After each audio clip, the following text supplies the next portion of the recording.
우리 다시 한번 마음을 다짐하겠습니다. 주여 말씀하옵소서. 말씀대로 직행하는 우리 모두가 되기를 축복합니다. 오늘 설교 제목은 우리 가운데 계시는 구원의 하나님, 우리 가운데 계시는 구원의 하나님입니다. 여러분은 주위에 늘 같이 있고 싶은 사람들이 얼마나 됩니까? 반대로 같이 있기 싫은 사람은 얼마나 됩니까? 같이 있고 싶은 사람은 어떤 사람입니까? 간단히 얘기하면은 즐거운 사람, 좋은 사람, 편안한 사람, 도움이 되는 사람, 이런 사람들은 늘 같이 있고 싶은 사람들입니다. 반대로 같이 있기 싫은 사람들은 어떤 사람입니까? 뭔가 좀 불편하고 부담스럽고 나쁜 사람, 같이 있으면 손해가 되는 사람, 이런 사람들은 같이 있고 싶지 않습니다. 그런데 때로는 늘 귀찮게 만들고 늘 힘들게 만드는데 같이 있고 싶은 사람이 있어요. 같이 있으면 내가 귀찮습니다. 내가 힘듭니다. 그런데도 늘 같이 있고 싶은 사람이 있어요. 그게 누굽니까? 마누라? 아니죠. 남편? 아니죠. 어린 자식들이고 손자고 손녀예요. 같이 있으면 귀찮아요. 힘들어요. 그런데도 늘 같이 있고 싶어 하잖아요. 제가 아직 손자, 손녀가 없어가지고 잘 모르겠는데 이놈의 자식들이 일반적으로 어린 자녀들, 손자, 손녀들 같이 있으면 귀찮고 힘들어요. 그래도 늘 같이 있고 싶은 거, 이게 부모의 마음이고 이게 할아버지, 할머니의 마음입니다. 그런데 이것이 우리를 향하신 하나님의 마음인 줄 믿습니다. 우리가 자식을 키우면서 손자, 손녀를 돌보면서 하나님의 마음을 깨달아야 돼요. 이게 진짜 은혜입니다. 이게 자식을 키우는 은혜고 이게 손자, 손녀를 돌보는 은혜입니다. 이걸 보면서 나를 향하신 하나님의 마음이 이렇구나. 그저 보는 것만으로도 좋고 내가 있으면 귀찮고 힘들지만 그래도 보는 것만으로도 좋은 이게 나를 향하신 하나님의 마음이구나. 그 은혜를 깨달으면서 자식을 대하고 그 은혜를 깨달으면서 손자, 손녀를 대하면은 얼마나 기쁘고 즐거운 일입니까? 하나님의 마음이 바로 우리에게 그렇다는 것입니다. 하나님은 늘 우리와 함께 있기를 원하십니다. 왜냐하면 우리를 사랑하니까. 손자, 손녀 왜 같이 있는 게 좋습니까? 귀찮잖아요. 힘들잖아요. 왜 같이 있는 게 좋습니까? 이유는 없어요. 좋으니까, 사랑하니까. 다른 이유는 없습니다. 하나님께서 우리와 함께 있기를 원하시는 것도 다른 이유는 없습니다. 하나님이 창조하시고 하나님이 구원하시고 하나님이 좋으니까, 사랑하시니까 우리와 함께 있기를 원하십니다.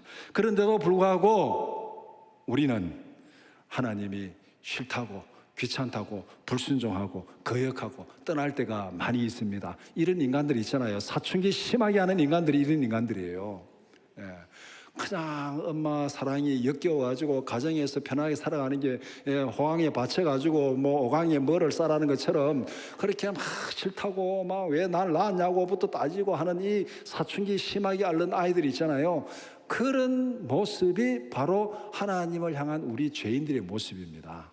하나님은 우리를 사랑하시고 우리와 함께 하시고 우리를 지키시고 보호하시는데도 불구하고 우리는 불순종하고 하나님 앞에 거역하고 떠나고 그렇습니다. 그래서 스바냐서는 우리에게 두 가지를 분명히 말씀합니다. 첫 번째는 하나님을 떠나면은 어떤 고통이 따르느냐, 그것을 보여줍니다. 하나님을 떠나면 어떤 고통이 따르느냐. 엄마가 싫다고, 집이 싫다고 막 집 나가라, 집 나가면은 개고생이라 그러잖아요. 하나님을 떠나면은 어떤 고통이 따르느냐, 그것을 스바냐서는 분명히 보여줍니다.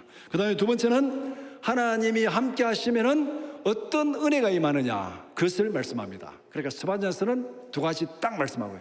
너희들이 하나님을 거역하고 하나님 앞에 불순종하고 하나님이 떠나버리면은 너희들에게 어떤 고통이 임하는지 보라. 두 번째, 하나님이 너희에게 임하시고 하나님이 너희와 함께 하시면은 너희에게 어떤 은혜가 임하는지를 분명히 보라. 그래서 오늘 이 스바냐를 읽는 사람들에게 이 두 가지를 보고 하나님 앞에 분명히 선택하고 결정하라. 하나님을 떠나는 것이 복인지 하나님이 함께 하는 것이 복인지 그것을 분명히 보고 판단하라. 그것이 바로 오늘 스바냐가 우리에게 말씀하는 내용입니다. 오늘 함께 읽은 3장 1절에서 20절을 두 부분으로 나눠서 함께 살펴보고자 합니다. 첫 번째는 예루살렘에 대한 심판입니다. 1절에서 8절. 두 번째는 예루살렘의 구원입니다. 9절에서 20절 말씀. 먼저 1절에서 8절은 예루살렘에 대한 하나님의 심판을 선포합니다. 첫 번째, 예루살렘이 저지른 죄악이 무엇인지를 지적합니다. 심판을 선포하기 위해서는 뭐가 죄가 있어야 되잖아요. 우리가 자녀들에게 벌을 주든지 아니면 학교에서 학생들에게 벌을 주든지 뭔가 벌을 줄 때는 분명한 이유를 제시해야 됩니다. 이런 잘못을 했기 때문에 이런 벌을 받게 된다. 이유를 제시하고 벌을 줘야 되는데 이유는 제시하지 않고 무조건 벌 주면은 거기에 분노가 쌓이고 원망이 쌓이고 막 불평이 쌓이잖아요. 왜 이런 벌을 주는데 이유가 뭐냐고. 몰라 임마 너는 무조건 벌 받아야 돼. 그래 말이 안 되는 거잖아요. 하나님께서 분명히 예루살렘에 심판을 내리고 벌을 주되 그 이유를 분명히 말씀하는 거예요. 그 이유가 뭐냐면은 예루살렘이 저지른 죄악입니다. 1절에 보면은 패역하고 더러운 곳 포악한 그 성읍이 화 있을진저. 패역하고 더러운 곳 포악한 그 성읍이 화 있을진저. 그 성읍에 벌이 임하고 심판이 임한다 분명히 말씀하고 있습니다. 그러면서 예루살렘의 죄악을 구체적으로 두 가지로 정리하고 있습니다. 첫 번째는 하나님께 대한 죄악입니다. 2절 말씀. 우리가 믿음으로 살아간다, 말씀대로 살아간다, 기본적인 원칙이 있습니다. 율법에 대해 강령이고 선지자에 대해 강령이 있습니다. 하나님을 사랑하고 내 이웃을 사랑하라. 이 두 가지만 잘 지키면 하나님 앞에 잘못된 것 하나도 없습니다. 하나님을 사랑하고 이웃을 사랑하라. 성경의 모든 행동 원칙은 이 두 가지로 딱 정리됩니다. 하나님을 사랑하고 이웃을 사랑하라. 그러면은 예루살렘의 죄도 마찬가지입니다. 하나님을 사랑하고 이웃을 사랑하라는 여기에서 벗어나는 것이 죄입니다. 이대로 하지 않는 게 죄예요. 그러면은 하나님께 대한 죄가 뭐냐? 2절에서 말씀하는데 하나님의 말씀을 듣지 아니하고 하나님을 의뢰하지 아니하고 하나님을 가까이 하지 아니하고 불순종하고 떠나는 것, 이게 하나님을 사랑하지 않는 거잖아요. 하나님을 사랑하면은 하나님의 말씀을 듣고 하나님을 의뢰하고 그 말씀에 순종하고 하나님께 가까이 나가는 것이 하나님을 사랑하는 것인데, 예루살렘은 하나님의 말씀을 듣지 않고 의뢰하지 아니하고 불순종하고 거역하고 하나님을 떠납니다. 이것이 하나님께 대한 예루살렘의 죄입니다. 그 다음에 두 번째는 이웃을 사랑하라. 이웃을 사랑하지 않는 거예요. 3절 4절이 바로 그 내용입니다. 사람들에 대한 죄악입니다. 하나님께 대한 죄악, 사람들에 대한 죄악. 방백들은 부르짖는 사자와 같다. 방백은 쉽게 말하면 행정관리입니다. 행정관료들. 오늘 말하면 대통령, 도지사, 장관, 이런 사람들이 방백들이에요. 방백들은 부르짖는 사자와 같고 재판장들은 저녁 이리와 같다. 재판장은 전혀 이리 왔다. 그러니까 오늘날로 말하면 행정부, 입법부, 사법부, 이게 전체적으로 이제 이 나라를 안전하게 다스려가는 하나의 원칙이잖아요. 그런데 이 나라를 다스려야 될 행정부 관리들이, 사법부 관리들이 저녁 이리 와갖고 부르짖는 사자와 같다. 이 말은 뭐냐면 다 약탈자라, 약탈자. 백성들을 편안하게 지키고 공정하게 재판하고 불평 불만이 없도록 잘 다스려야 될 이 사람들이 앞장서 가지고 약탈자 노릇하는 거예요. 우는 사자처럼 삼키고 저녁 이리처럼 삼키고 노략질하고 착복하고 이렇게 하니까 그 나라의 온갖 원망과 불평, 백성들이 제대로 살아가겠습니까? 전체적으로 타락한 거예요. 그 다음에 거기에 지나지 아니하고 선지자들과 제사장들도 타락하기는 마찬가지다. 방백들과 재판장이 타락했고 선지자들과 제사장들도 타락했다. 선지자들은 간사한 사람들이다. 선지자가 간사하면 됩니까? 선지자는 간사하면 안 돼요. 자기 생명이 위협을 받아도 선지자는 할 말을 해야 됩니다. 하나님이 주신 말씀대로 선포하는 게 선지자의 할 일이에요. 여기 가서 이 말하고 저기 가서 저 말하고, 그건 선지자가 아니에요. 하나님이 주신 말씀을 자기에게 유익해도 그 말을 전해야 되고 자기에게 해가 돼도 그 말을 전해야 돼요. 그러니까 예레미야는 자기가 지금 죽음의 고통을 당하는 그 상황에서도 하나님의 말씀을 선포한 게 선지자잖아요. 그러니까 선지자는 간사한 자가 되면 안 된다는 거예요. 이게 선지자 결국 뭡니까? 선지자도 타락해가지고 자기 마음에 맞는 대로 이 말하고 저 말하고 했다는 겁니다. 그 다음에 제사장들은 성소를 더럽히고 율법을 범하는 자들이다. 율법을 가르치고 백성들에게 바른 진리의 말씀을 가르쳐야 되는데 자기들의 유익을 따라가지고 또 자기 마음대로 하는 거예요. 그러니까 이 선지자는 간사한 사람들이고 제사장은 율법을 범하는 자들이고, 그러니까 이게 다 속이는 자들이라, 속이는 자들. 그러니까 나라가, 예루살렘이 총체적으로 타락하고 부패했다는 것입니다. 방백들도 타락했고 부패했고, 재판장도 타락했고 부패했고, 선지자도 제사장도 다 타락했고 부패했다. 간단히 말하면 총체적으로 부패하고 타락해서 더 이상 성한 곳이 한 군데도 없는 그런 상태가 1절에서 말한 대로 패역하고 더러운 곳 포악한 그 성읍이 화 있을진저, 이렇게 말하고 있습니다. 이런 상태를 종종 성경은 여름철 썩은 무화과에 비유하고 있습니다. 무화과가 이 여름 과일이잖아요. 요 사이 이때쯤 아마 무화과가 나오죠. 무화과 여름 과일이기 때문에 여름 과일은 빨리 상합니다. 특별히 이 과일 중에도 무화과가 빨리 상하잖아요. 그러니까 무화과가 좀 상했습니다, 썩었습니다, 그거는 구제불능입니다. 버려야 됩니다. 그러니까 지금 이 예루살렘이 하나님이 보시기에 상한 곳이 하나도 없는 광주리에 무화과를 담아놨는데 그 무화과가 지금 다 썩어가지고 버릴 수밖에 없는 그런 상태가 예루살렘의 상태라, 그렇게 말씀합니다. 그 다음에 두 번째는 예루살렘이 범한 죄악의 가장 두드러진 특징을 말씀하고 있습니다. 더 역겨운 것은 그들 범죄한 그들의 태도입니다. 사람들은 누구나 잘못할 수 있습니다. 잘못하지 않는 사람 하나도 없습니다. 우리는 다 타락한 죄인들입니다. 우리 안에 죄악된 본성이 있습니다. 그렇기 때문에 다 잘못할 수 있습니다. 문제는 우리가 잘못한 것이 문제가 아니고 잘못한 다음에 문제입니다. 그 다음에 태도가 문제예요. 우리가 하나님 앞에 말씀대로 살기를 원하고 좀 이렇게 좀 의롭게 살기를 원하고 그렇게 노력하지만은, 그래도 하루를 지나고 저녁에 가만히 돌이켜보면 오늘 내가 그 사람 만나가지고 그런 말 하지 말았어야 되는데 왜 내가 그 말을 했을까, 그런 후회가 될 때가 있잖아요. 또 지나온 세월을 돌아보면은 내가 그때 그 사람, 그때 내가 정말 그래 하지 말아야 되는데 왜 내가 그 사람에게 그런 일을 했을까, 정말 내가 잘못했다. 이런 일들이 우리가 돌아보면 많이 있습니다. 잘못하지 않은 사람 한 사람도 없어요. 자기가 잘못한 죄인이라는 것은 자기 스스로가 다 알고 있어요.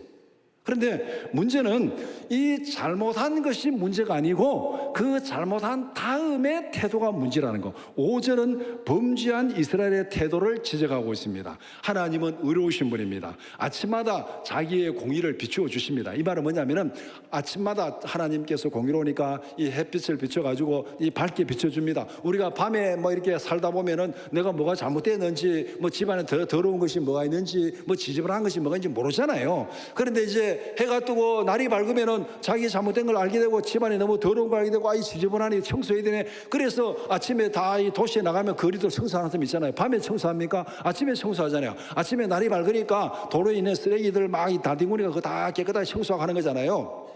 그러니까 오늘 이 본문 5절에 하나님께서 아침마다 공의를 빛같이 비추어 주신다는 것은 그 공의의 빛이 비춰질 때 내 주위에, 내 안에 지저분하고 더러운 것이 뭔지를 알고 그것을 청소하고 깨끗이 돌이키라는 거예요. 그런데 이스라엘은 어떻게 말하고 있습니까? 불의한 자는 수치를 알지 못하는도다. 불의한 자는 수치를 알지 못하는도다. 하나님께서 공의를 정오의 햇빛같이, 아침 햇빛같이 계속 비추어주고 너가 잘못한 게 이거야, 더러운 것이 이거야, 이게 지저분한 게 이거야, 청소하고 고치라고 그렇게 말씀하고 있는데도 불구하고 수치를 깨닫지 못하고 자기 잘못을 깨닫지 못하고 버티고 있는 이런 사람들, 이게 지금 예루살렘이 하나님 앞에 정말 감당할 수 없는 역겨움이라는 겁니다. 범죄한 것이 문제가 아니라 범죄한 다음에 하나님께서 지금 공의를 비추어져 가지고 너희들의 잘못이 뭔지를 보여주고 있잖아요. 보여주고 있으면은 고쳐야 되죠. 여러분들이 거울을 보면은 뭐가 삐뚤어진 게 알 수 있잖아요. 넥타이가 어떻게 삐뚤어진지 알 수 있잖아요. 그럼 고치면 되는 거잖아요. 고치면 되는 건데 그거 구태가 삐뚤어진 거 안 고치고 내가 뭐 잘못됐는데 그럴 수도 있지 내가 뭐 잘못 이렇게 버티면은 그거 괘씸하잖아요. 누가 뭐라 하냐, 고치면 되는데. 예루살렘의 죄악이 바로 이렇다는 거예요. 이게 바로 교만한 거예요. 하나님을 무시하고 자기의 잘못을 정당화하면서 그 잘못된 그거 가지고 하나님을 판단하고 다른 사람을 판단하는 이 교만에 빠진 것, 이것이 바로 예루살렘이 특별히 하나님 앞에서 하나님이 도저히 용납할 수 없는 그 모습이 이 모습입니다. 교만한 죄인들의 모습을 로마서 1장에서도 분명히 말씀하고 있습니다. 오늘 우리가 살아가는 사람들 속에 이런 교만한 모습이 분명히 있어요. 로마서 1장 20절 같이 보겠습니다. 창세로부터 그의 보이지 아니하는 것들 곧 그의 영원하신 능력과 신성이 그가 만드신 만물에 분명히 보여 알려졌나니 그러므로 그들이 핑계하지 못할지니라. 오늘 본문에 보면은 하나님께서 아침마다 이 공의의 빛을 비춰준다 그랬잖아요. 다 드러나게 돼 있어요. 하나님께서 이 창세로부터 모든 하나님의 신성과 하나님의 능력을 이 창조세에 분명히 보여줬습니다. 분명히 보여줬는데 아무도 핑계치지 못하고 우리에게 양심이 있잖아요. 양심이. 뭐 우리가 잘못하면서도 뭔가 잘못했다는 양심이 있습니다. 양심이 우리 안에서 다 말하고 있어요. 다 말하고 있습니다. 그런데 그거를 돌이키지 않고 뉘우치지 않고 내가 뭐 잘못했냐고 또 한 수 듣다가도 나만 잘못했냐, 다른 사람 잘못이 없냐. 자기 잘못한 거 고치면 되는데 왜 남은 왜 끌고 들어가요? 하나님께서 너 잘못한 거 고치라 그러니까 내가 뭐 잘못했습니까? 나만 잘못했습니까? 다른 사람도 잘못. 그 사람은 그 사람이고 너는 너 잘못한 거 고치라. 하나님이 그렇게 이해하시는 거예요. 그런데 우리는 다 이 죄악을 범한 사람들이 하는 이게 패턴이 똑같습니다. 내가 뭐 잘못했는데 나만 잘못했냐? 다른 사람도 다 그렇게 하는데 그렇게 자기를 버티고 우기고 있습니다. 이런 사람들은 하나님 앞에서 교만한 사람입니다. 그러면서 하나님이 핑계치 못하리라고 분명히 말씀했는데 죄악된 사람들이 어떻게 행동하는지 로마서 1장 32절 말씀 같이 보겠습니다. 그들이 이 같은 일을 행하는 자는 사형에 해당한다고 하나님께서 정하심을 알고도 자기들만 행할 뿐 아니라 또한 그런 일을 행하는 자들을 옳다 하느니라. 이게 오늘 본문에서 말하고 있는 5절에서 말하는 예루살렘의 모습입니다. 하나님이 잘못한 거 분명히 이거는 벌 받는 일이다. 이거는 분명히 심판받는다. 멸망받는다. 하나님이 분명히 말씀한 거 알고도 그 일을 행하는 거예요. 그 일을 행할 뿐만 아니라 그런 일을 하는 사람을 옳다고 우기고 있습니다. 자기만 죄를 범하는 것이 아니고 다른 사람까지도 유혹해가지고 이렇게 해라 이렇게 이것이 옳다고 우기고 있습니다. 지금 우리 주위에 그런 사람들이 얼마나 많습니까? 예. 동성애가 잘못된 거예요. 그런데 그러면 자기 잘못된 거 그럼 자기만 하든지. 근데 왜 어린애들을 불러다가 이거 옳은 거라고 그렇게 선동하고 그런 애들을 끌어들입니까? 이게 또 문제잖아요. 지금 이 로마서 1장 32절에 그대로 말하고 있는 게 죄인들의 모습, 하나님을 떠난 죄인들의 모습을 옛날이나 지금이나 똑같이 얘기하고 있는 거예요. 똑같이 얘기하고 있는 거. 자기 죄를 깨닫지 못하는 교만한 자들은 심판을 당할 수밖에 없습니다. 세 번째, 예루살렘이 심판을 받을 수밖에 없는 이유를 말씀합니다. 예루살렘이 죄를 지어서 멸망한 것 아닙니다. 죄를 지었다고 멸망당하고 심판당한다면은 이 땅에 구원받을 사람 한 사람도 없어요. 죄를 짓는다고 멸망당하는 거 아니에요. 여러분, 병 걸린다고 다 죽습니까? 아니잖아요. 결국 사람이 죽을 때 병 걸려 죽어요. 병 걸려 죽으면 맞는데 그러면 병 걸릴 때마다 다 죽습니까? 그럼 여기 살아있을 사람 하나도 없어요. 지금 병 걸릴 때마다 다 죽어버리면 여기 한 사람도 살아있을 사람, 저도 여기 서 있을 수 없어요. 병 걸린다고 다 죽는 거 아니에요.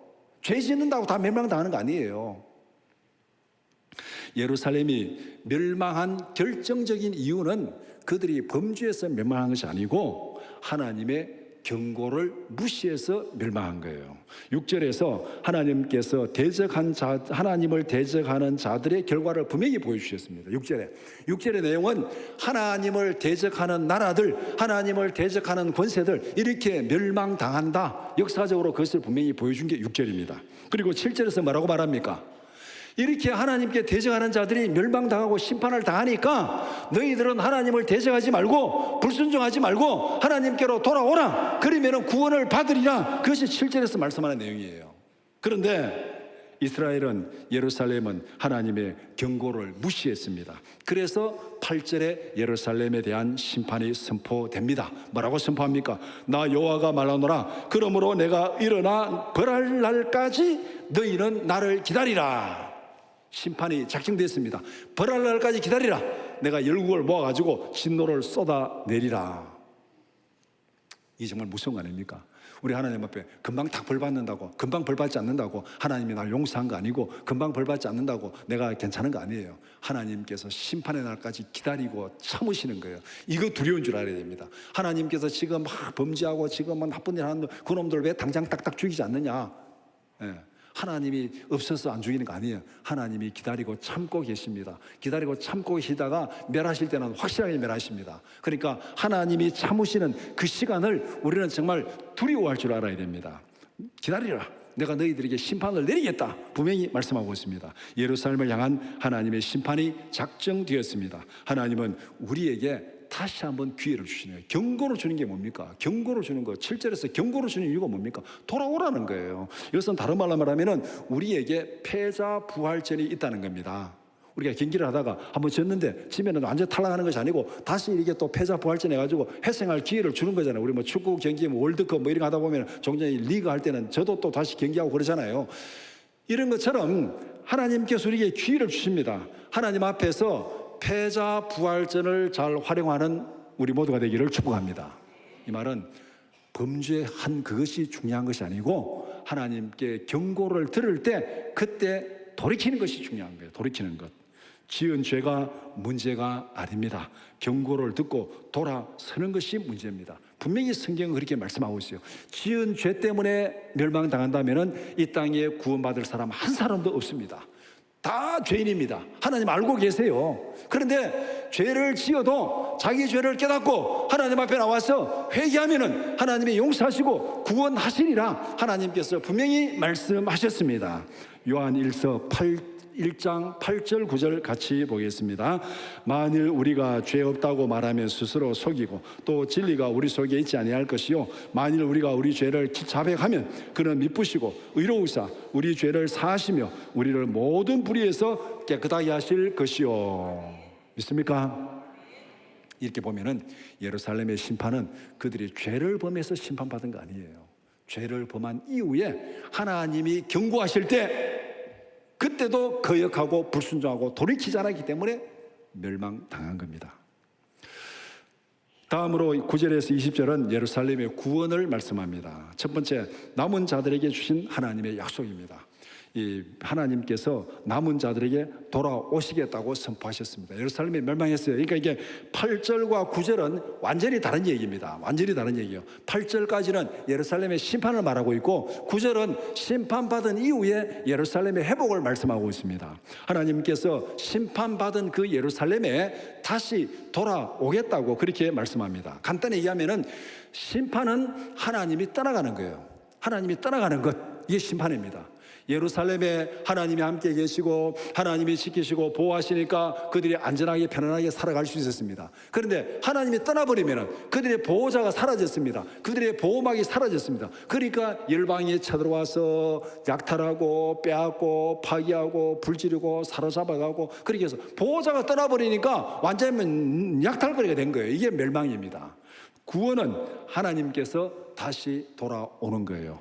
이 보호자가 다시 돌아오는 것이 구원입니다. 그래서 하나님께서 예루살렘의 남은 자들에게 다시 돌아오겠다 그렇게 말씀하고 있습니다. 하나님이 떠나면은 예루살렘이 어떻게 되는지를 보여주고 있습니다. 그 다음에 오늘 본문의 9절 이후에 하나님이 떠난 이후에 예루살렘의 모습, 예루살렘이 멸망당하고 이방이 흩어졌습니다. 이방 땅에서 수치를 당하고 고난을 당합니다. 하나님이 떠난 예루살렘은 부모를 잃고 미아가 된 어린아이와 같습니다.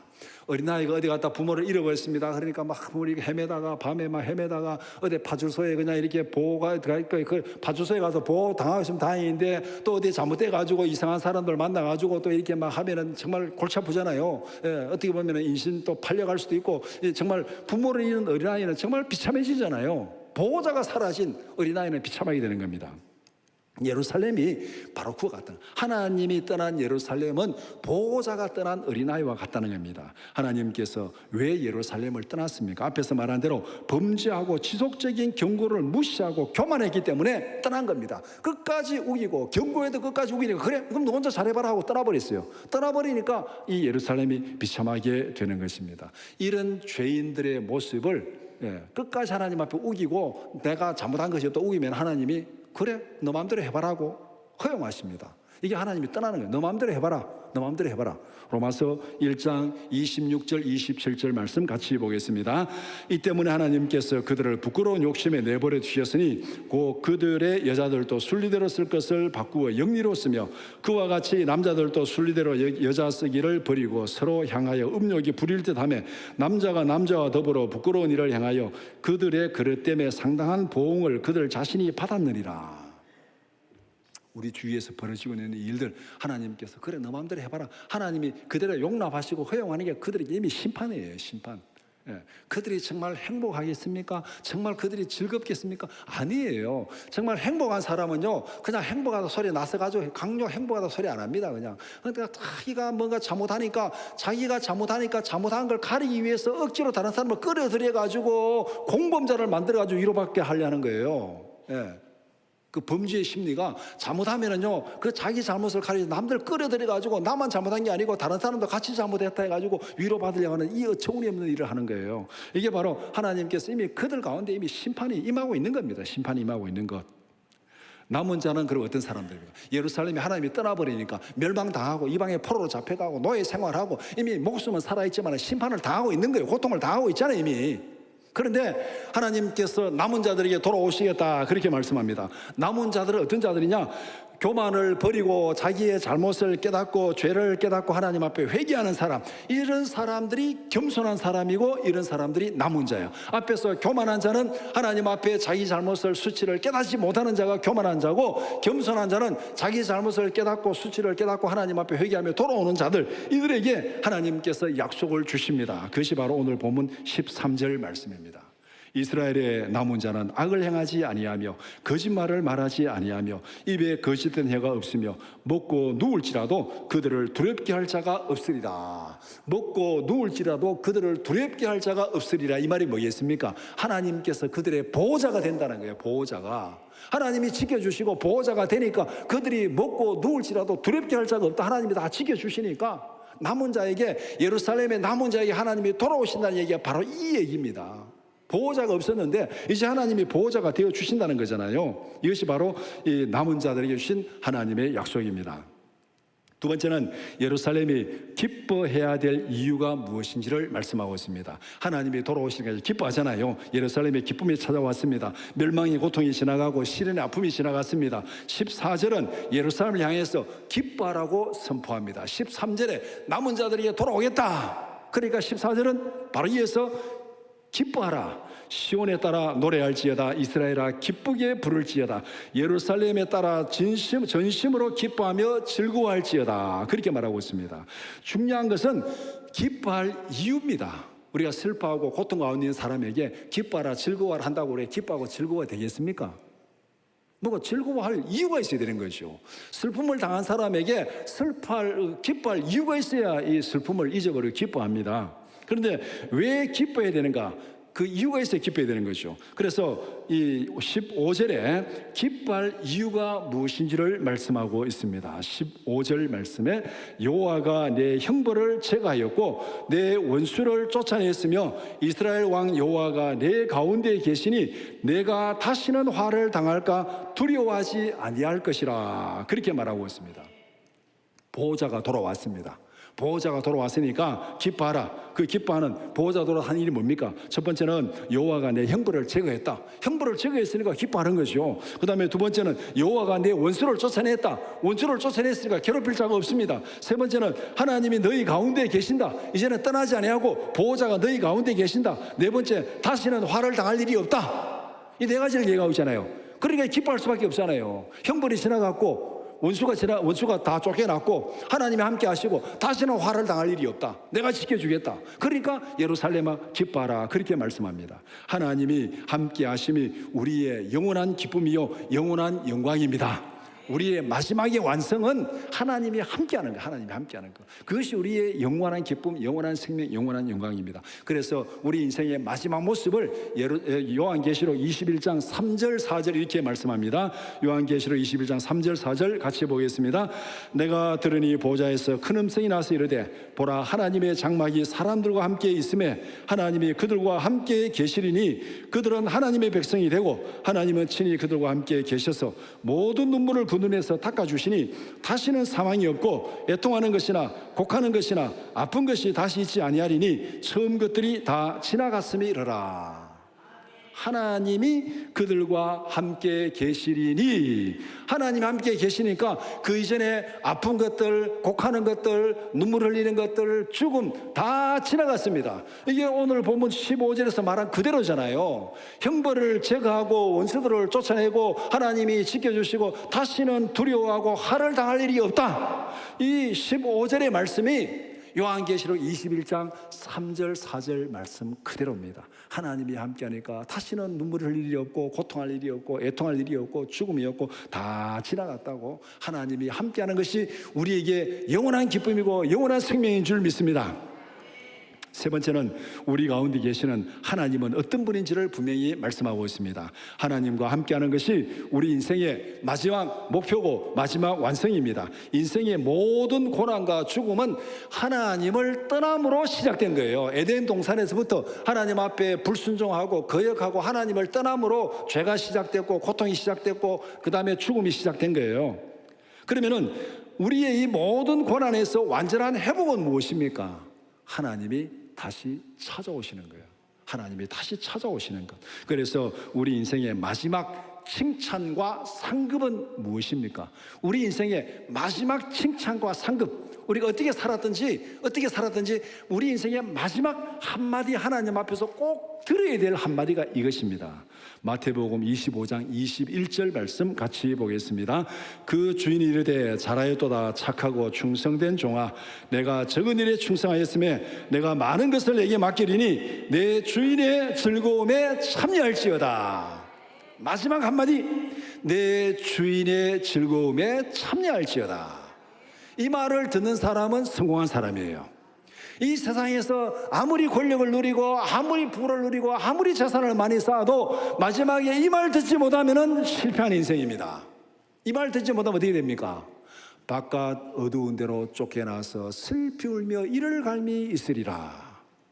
우리 인생의 마지막은 두 마디 중에 딱 한마디입니다. 이 둘 중에 한마디예요. 내 주인의 즐거움에 참여할지다. 이 말을 듣든지 아니면은 바깥 어두운 데로 쫓겨나서 슬피 울며 이를 갈미 있으리라. 이 말을 듣든지 둘 중에 하나. 그 중간은 없습니다. 이 둘 중에 하나입니다. 우리와 함께 하시는 하나님은 어떤 분이십니까? 17절에서 우리와 함께 하시는 하나님의 모습을 설명합니다. 17절의 모습, 이 복음송으로도 이렇게 우리가 많이 부르는 내용입니다. 너희 하나님 여호와가 너희 가운데 계시니 그는 구원을 베푸실 전능자이시라. 그가 너로 말미암아 기쁨을 이기지 못하며 너를 잠잠히 사랑하시며 너로 말미암아 즐거이 부르며 기뻐하시리라 하리라. 이 17절에 있는 하나님의 모습을 어떻게 그림을 그려보면 되느냐면은 누가복음 15장에 있는 탕자의 비유에서 아들이 돌아올 때 그 아버지의 모습, 아들이 돌아올 때 그 아버지의 모습이 오늘 이 17절에서 우리와 함께하는 하나님의 모습을 그대로 그려주고 있습니다. 돌아오는 탕자를 맞이하는 아버지의 모습이 어떻습니까? 첫 번째, 되찾은 아들을 향해서 달려갑니다. 아들을 향해서 달려가는 것. 이 앞에서 하나님이 떠난 예루살렘은 이 부모를 잃어버린 미아와 같다 그랬잖아요. 여러분들이 예전에 뭐 애들 잃어버렸던 경험들이 있을 거 아닙니까? 뭐 하루와 몇 시간 잃어버렸다 막 찾았고, 뭐 하루 이틀 잃어버렸다 찾고, 그런 또 참 슬프게도 애들 잃어버리고 몇십 년 못 찾아가지고 정말 마음에 못이 박힌 그런 뭐 기사들도 신문을 보게 되는데, 부모가 애들을 잃어버리면 이게 정말 앞에 눈 보이는 게 없잖아요. 그 애들을 찾아다니는 그 시간은 단 1시간, 단 2시간도 정말로 엄청난 고통이잖아요. 그러다가 애를 찾았습니다. 어떻게 하시겠습니까? 파출소 가서 애가 있는데 찾았어. 너 거기 있었나? 왜 거기 있었냐? 이렇게 말하는 건 지 엄마가 아니에요. 이거는 지 엄마는 그렇게 말할 수 없어. 그 애 있는 거 보면은 막 달려가가지고 막 안고 막 그 모습이잖아요. 탕자가 돌아오니까 아버지가 막 달려가가지고 막 안고 막 그렇게 하는 게, 이게 지금 너희 하나님 여호와가 너희 가운데 계시니 그는 구원을 베푸실 전능자시라. 잃어버린 애를 찾으면 달려가지고 막 안고 막 그렇게 합니다. 그 다음에 기쁨으로 자식을 품에 안고 걱정과 두려움을 가라앉힙니다. 애가 길을 잃어버리고 막 지금 부모를 잃어버리고 막 하루 몇 시간 아니면 막 이틀 막 이렇게 이러니까 얼마나 애가 두려워하고 불안해하고 막 초조하고 그렇게 있습니까? 그러면 그 아이를 엄마가 찾아가지고 그 엄마를 보고 너 임마 왜 그렇게 했냐고 꾸중을 합니까? 어떻게 합니까? 야 괜찮다, 이제는 괜찮다, 엄마가 있으니 이제 괜찮다, 이렇게 위로하는 거 아닙니까? 이게 꾸중하지 않습니다. 위로합니다. 탕자가 돌아올 때 탕자는 지금 두려워합니다. 내가 아버지 앞에 죄를 지었습니다. 하늘에 죄를 지었습니다. 이제는 내가 아들이라 말할 수 없습니다. 품꾼의 하나로 대해주세요. 그러니까 아버지 그 말 안 들어요. 신경 쓰지 마. 걱정하지 마라. 너는 내 아들이다. 걱정하지 마라. 이게 지금 하나님께서 잃어버린 아이를 찾은 하나님의 마음, 부모의 마음이잖아요. 그 말씀이 뭐냐? 오늘 본문에 있는 대로 그가 너로 말미암아 기쁨을 이기지 못하시며 너를 잠잠히 사랑하시며, 잠잠히 사랑하신다는 말이 뭐겠습니까? 이게 바로 그 얘기예요. 불안해하고 초조해하고 두려움에 떠는 그 아이를 다독거리면서 걱정하지 마라, 이제는 괜찮다, 이제는 괜찮다, 그 아이의 불안을 잔잔히 잠재우는 게, 이게 하나님이 그 품에 안고 그 아이를 위로하는 그 모습이 우리를 잠잠히 사랑하시는 거예요. 우리가 때로는 염려하고 걱정하고 불안 가운데 있다 할지라도 하나님은 우리를 품에 안고 걱정하지 말라고, 염려하지 말라고, 이제는 걱정하지 말라고, 내가 있으니까 걱정하지 말라고 그렇게 위로하시는 그 하나님의 사랑이 오늘 본문에서는 바로 우리를 잠잠히 사랑하신다. 이게 그 말의 의미를 한번 깊이 의미해 보시기 바랍니다. 잠잠히 사랑하는 거지 뭐 적당히 사랑하는 게 아니에요. 이게는 정말 어떤 행동보다도, 어떤 말보다도 하나님 우리를 깊이 사랑하시는 그 모습을 말씀합니다. 함께 기뻐하고 즐거워합니다. 탕자가 돌아왔습니다. 송아지를 잡고 잔치를 베풉니다. 그 다음에 모든 수치를 제거하고 지위를 회복시켜 줍니다. 19절 20절에 칭찬과 명성을 회복시켜 주리라. 칭찬과 명성을 회복시켜 주리라. 탕자가 돌아오니까 옷도 갈아입히고 가락지도 끼우고 아들로서 신분을 다 회복시켜 주었습니다. 어린아이는 엄마의 품에 있으면 모든 것이 해결되고 모든 것이 회복됩니다. 우리는 하나님의 품에 있으면 모든 것이 해결될 줄 믿습니다. 그래서 성경은 지속적으로 부르십니다. 하나님께로 돌아오라.